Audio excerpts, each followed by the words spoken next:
Hi, my name is Nina Linkoff, and we're here at Yardbird Southern Table and Bar. We just interviewed John Kunkel, CEO and founder of 50 Eggs, Inc. Enjoy the interview. In terms of, you're attacking a bunch of different sort of cuisines, different sort of atmospheres, you're in different neighborhoods. What pulls it all together? And does it pull it all? Do you need to pull it all together? I don't think we need to put it all. For me, I think particularly this year with what we're rolling out, it's about not being cookie cutter and not pulling it all together.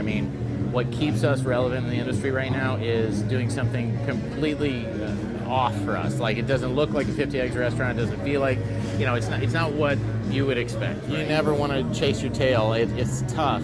For us, we can have struggles behind the scenes, but we never want our customers to see that from a service or food standpoint. Kong, I have this love and lived in Southeast Asia for 3 years. It was my college. So I go there when I'm 18 years old, and I saw too many Bruce Lee movies. I went over to study martial arts and ended up, of course, working in a bar and restaurant once again in the middle of Taiwan and Thailand. Fell in love with the place, and for me, foreigners traveling in Southeast Asia, you either love it or hate it. You either want to get back home and this isn't for me, and I loved it. I just loved it. So I love being the odd man out. I love the food. I love the culture. So it's always kind of had this special place for me, and I wanted to create a restaurant because there was truly no platform for that here. Right. And as we saw what was happening in New York and Chicago and Portland and all these cities around the globe that had amazing interpretations of Malaysian and Vietnamese and Thai and even regional Chinese, how do I create a platform that allows me to shift my focus to evolve the restaurant? Well, Kong River was it for us because it really took the entire region of the Delta region of northern Thailand, which is like this fusion of, the spice trade route, right? You had everything, right? And so we're getting ready to do some really neat stuff. We're coming up on our, second year? Year and a half, second year, something like that?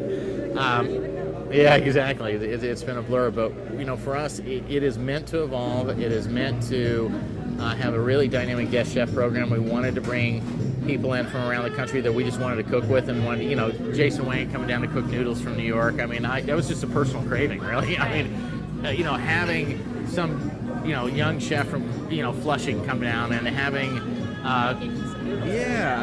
for that is such a, every restaurant's a passion project, but knowing that was not going to have the mass appeal that Southern food would have, and it was going to be an education process, we knew we were going to have to give it twice as much effort, and we have. It's been a labor of love, and we went through 3.5 weeks. It is, and so I went through 300 employees in an 800 square foot restaurant my first year of line, and that was 100 employees. So you're talking about a staff of 20, and we're employee a day, and so if you have a standard of excellence and you want people that show up that are legal, sober, and willing to work hard, particularly then, it's getting better, but it was a very small pool of people. And so I built my restaurants, my menus, everything, so I know I could do it on my own with a small group of people that I trusted. So I built Lime from the kitchen out because I knew I could run the line on my own in a busy peak period with 2 people next to me.